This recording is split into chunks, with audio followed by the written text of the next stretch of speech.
Have a real treat for you today. We're bringing somebody out from under hiding and letting him talk publicly. He's been missing in action for 5 years.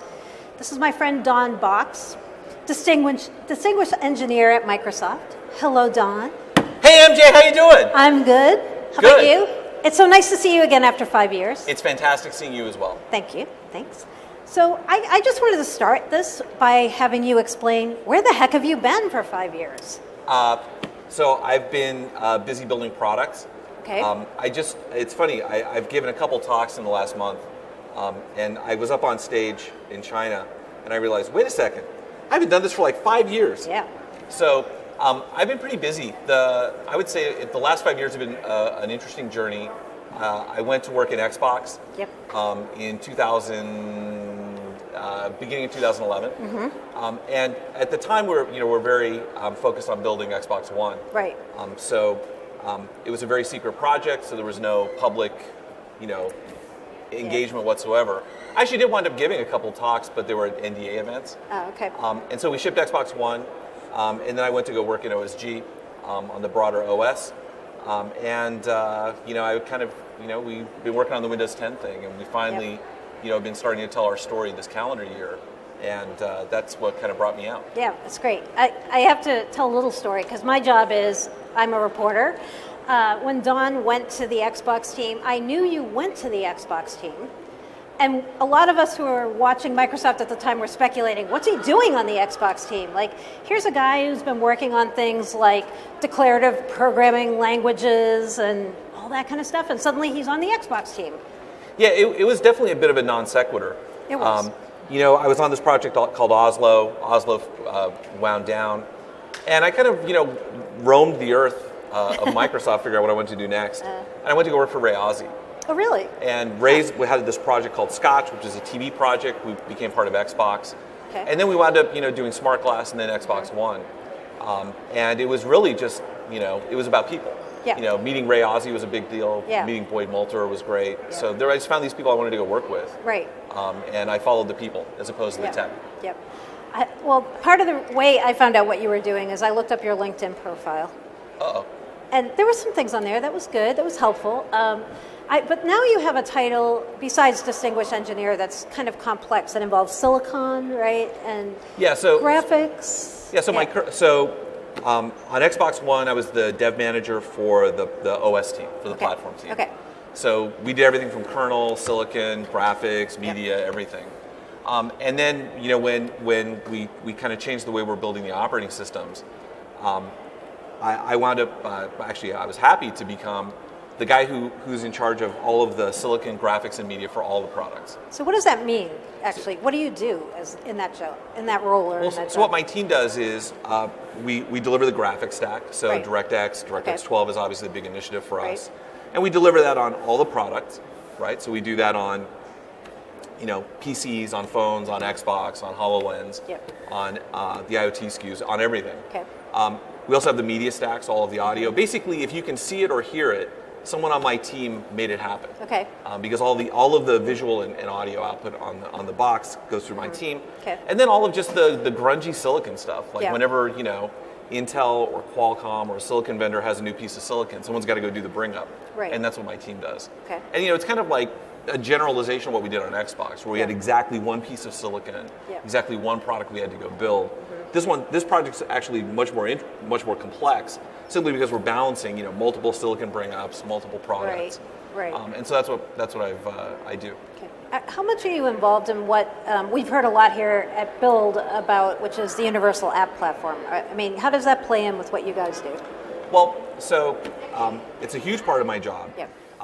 One of the things I'm responsible for is kind of driving the componentization and structuring the operating system to make sure we can satisfy all these products. Okay.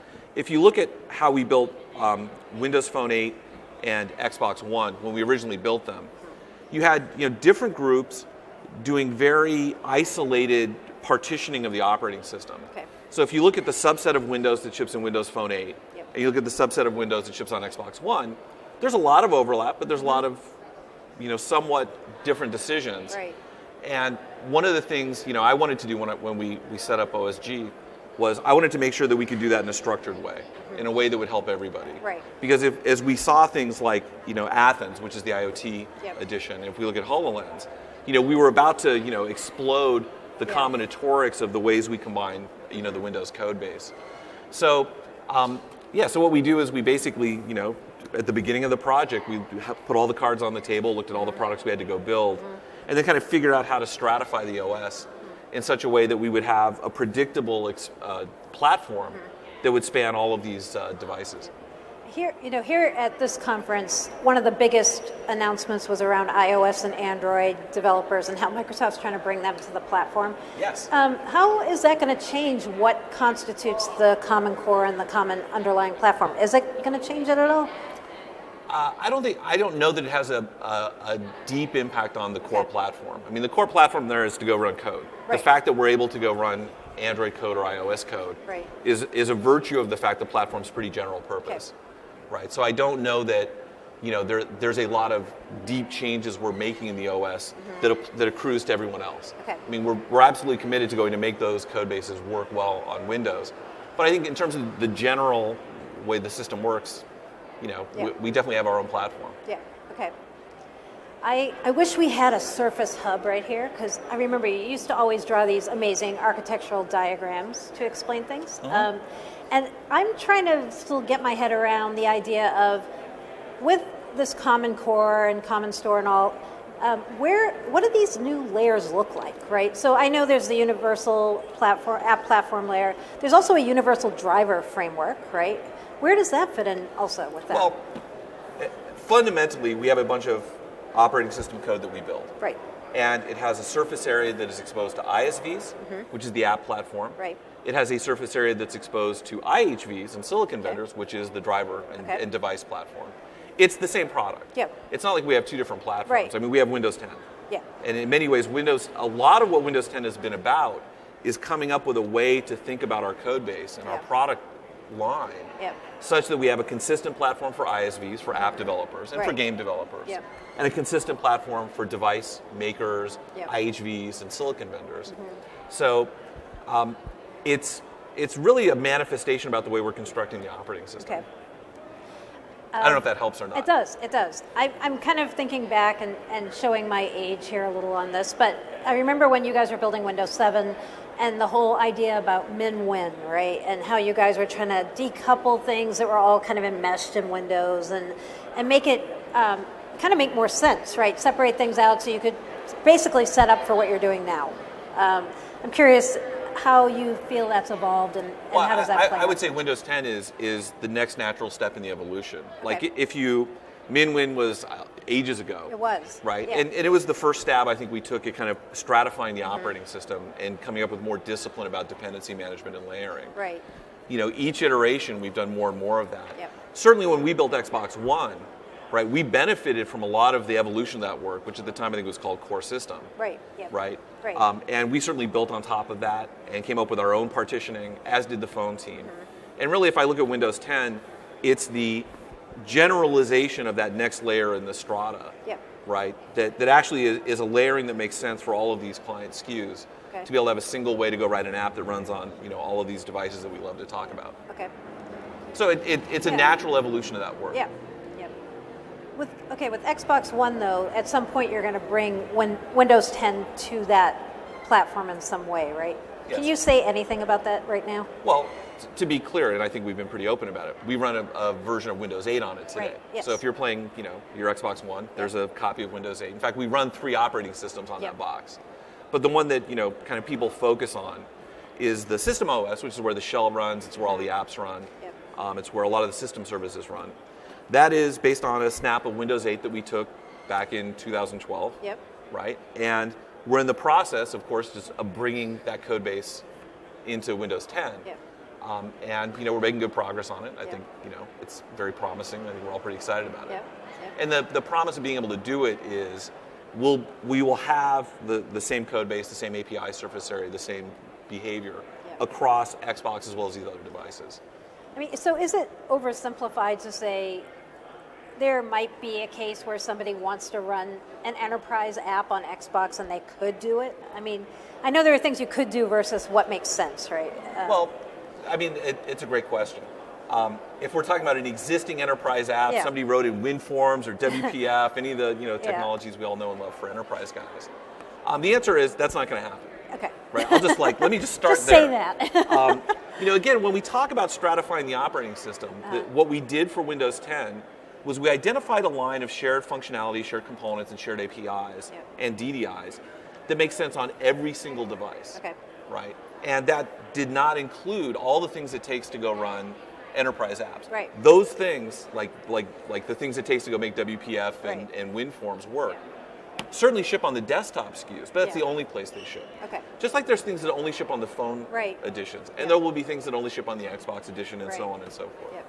So, really, if you look at the app platform as we talk about it, and we spent a lot of time talking about it at Build, Yeah. that is the shared bet. Right. Right. Apps that target that platform are the ones that will run that span all these devices. Okay. That stated, there's a lot of things that run on PCs that are going to continue to run on PCs. Yeah. Thank God. Right. Right. Yeah. Same for phones. Same for Xbox One. Right. Yep. Okay. I've been watching the couple recent keynotes that you did. You did, like you said, one in China for WinHEC, and you also did one at GDC. I forget which one it was. One of them you talked about the Microsoft Glove. Could you share a little more on that? I needed an analogy.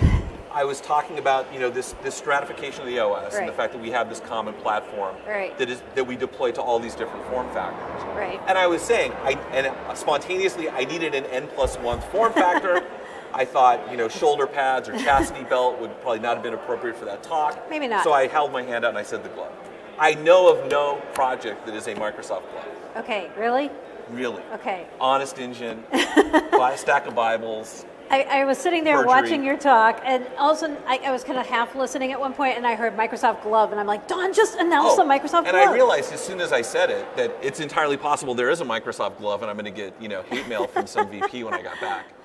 Right. I get what you're saying, though. It was like in the vein of HoloLens, right? Because there are all these other devices you're building this common platform for, even some that aren't even built yet, Yeah. that it's going to run on. Yes. Yeah. I thought it was funny, though, because I started immediately searching for the glove.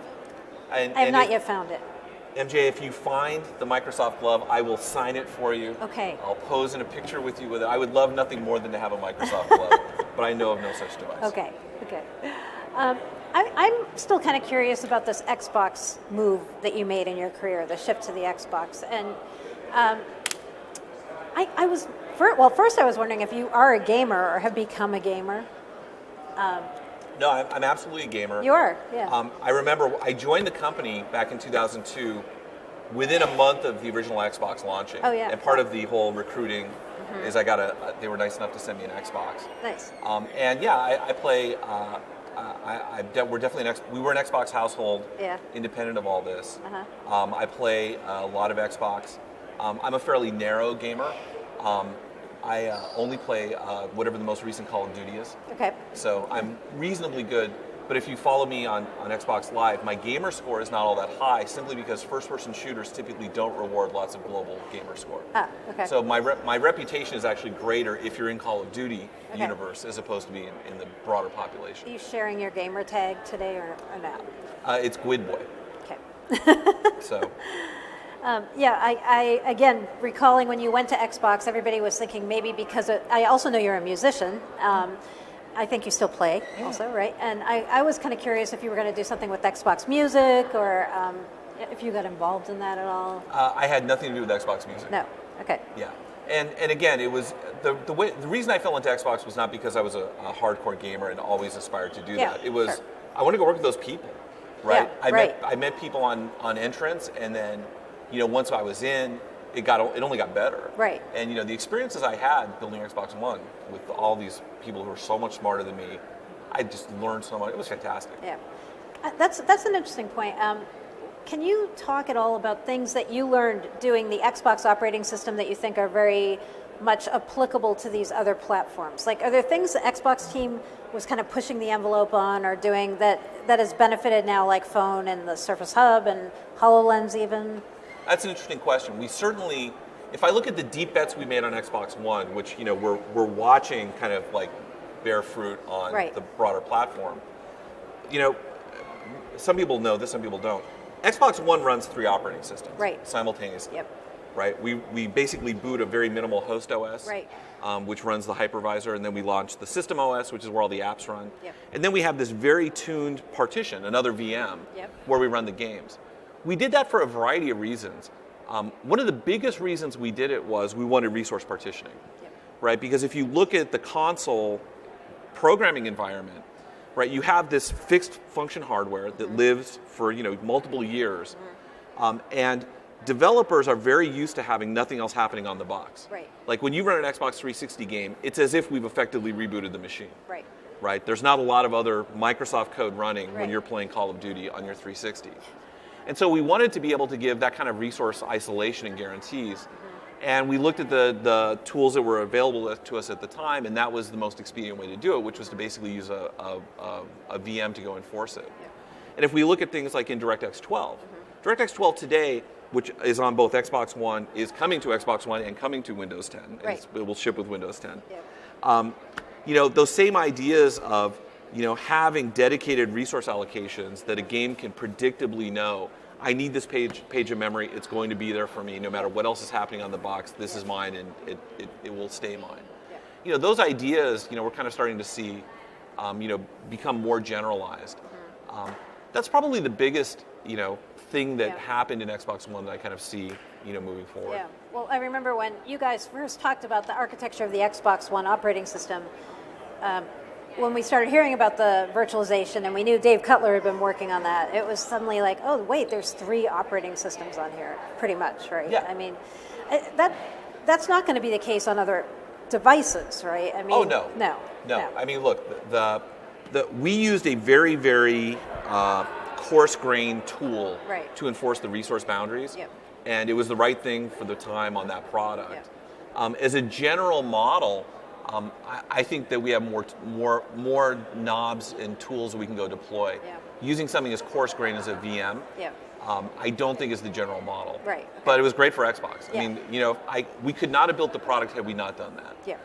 But I think, as we go forward, Yep. being able to put more resource isolation in the OS is probably a more promising thing. And we're seeing it now with DirectX, with DX12. Things have probably changed a lot too from when you started working on Xbox to now, right? In terms of what Microsoft's relationship is with gamers and game developers, especially. Because I know one of the examples here they talked about at Build was that Candy Crush Saga was built using this new iOS tool that Microsoft has. And just a few years ago, you can't even imagine Microsoft really having a conversation with King, right? I don't know, I couldn't, but. Okay. Maybe you were, but I wasn't. But. No. So I, now you're doing more around Unity, and you're doing a lot around bringing game developers into the fold, however they want to come to the platforms, right? How's that changed the relationship, like Microsoft's relationship with game developers, in your opinion? It's a great question. I think in general, people are happy to see the things we're doing. Yeah. The reaction to us really embracing Unity has been really, really strong. Mm-hmm. The reaction to the work we're doing on DirectX 12 has been really strong. Bringing Xbox Live more broadly. I mean, we're definitely, especially with the Windows 10 release, we're putting a lot of energy and effort into making sure that game developers can succeed and can make money on our platform. Right. And so, I think in general it's positive. We get feedback, it's great. Yeah. The feedback is not always positive, which is Right. great. Otherwise, Right. it'd just be a bunch True. of fanboys, which Right. wouldn't be very productive. True. So, no, I think the conversation has been going really well. Yeah. What did you think when Microsoft bought Minecraft? Were you puzzled? Did you think it was a great idea? I mean, I found out about it the same time everyone else Okay. did. It blew my mind. I mean, it's fantastic, and certainly, in terms of having an asset that touches many Yeah. millions of people's lives, it's a fantastic thing to have in the family. Yeah. So, Have you tried the HoloLens, by the way? I have not tried the HoloLens recently. Yeah. I tried it in January when I was there for the Windows 10 event, and one of the things I got to try it with was Minecraft. And surprisingly, I'm not a Minecraft player. I know you probably find that hard to believe, but I still found it really cool and interesting. I think it's going to be interesting to see the whole new audience of kind of developers, customers that this brings to Microsoft, and how that fits in with other things that you're doing there. So. Yeah, I mean, It's fascinating. I mean, obviously the tech is super advanced, and the last time I used it, which was a while back, it's pretty mind blowing. Yeah. And it just accrues value to everything else. I mean, the fact that you can write a Universal Windows app and run it on HoloLens is fantastic. And a lot of the technology, is getting mixed up with the rest of the products. It's actually a pretty healthy melting pot. Yeah. Well, okay, what else do you want to... But of course, Mary Jo, the glove will be so much better. The glove is going to be amazing. I'm sure it will. The glove will. The glove will be the new Project G. Since I think we can coin that. We project could just start right that. Now. Yeah. What else do you feel like people? You've been kind of not able to speak publicly for a number of years.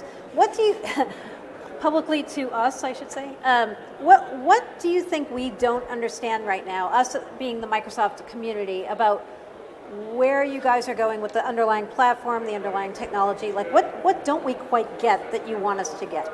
Well, when I read, people's reactions to when we go off and do these press things, I think people mostly get it. Do you? Yeah. We are incredibly serious about succeeding. I mean, Windows 10, is a massive investment for us. It's a massive bet, and we could not be more on that. Yeah. Which I think is, it's exciting. It's thrilling. Yeah. As thrilling as Xbox One was, where we basically went from nothing, from a hardware spec to, having a product with 3 operating systems running on it and shipping Black Friday and all that. This project is comparably exciting, in some ways more exciting, because it's just like, we're bringing the A game. We're bringing everything to bear, to make sure that we have a great Windows 10 launch. Yep. So it's really exciting. Yep. Any more hints? Code names, anything you want to drop on the audience? You're usually good for a hint or two, besides the glove, that is. Well, I mean, I guess, my problem is I don't do public stuff. I'm so heads down shipping the stuff that, I've got the wall that's in front of me that I have to make sure I can break through. There's not a lot of futuristic stuff I'm spending time on that we haven't already disclosed. Okay. Because, we've made a lot of announcements, and now it's time to go make it real. Exactly. Well, thanks, Don. This is really great. Thank you, but I have to ask a couple questions. Uh-oh. So I love watching you and Paul and Leo Laporte on that show. Windows Weekly. Is that what it's called? That's what it's called. I watch that every once in a while. It is just fantastic. What is Leo Laporte really like? He's a really good guy, actually. Is he like he sounds on the radio? He is. He's totally like he sounds on the radio. He's not a big Microsoft fan. I know. But we do our best to try to educate him and keep him in the loop. We can get him a free copy of Windows 10. Could you? That is within my authority.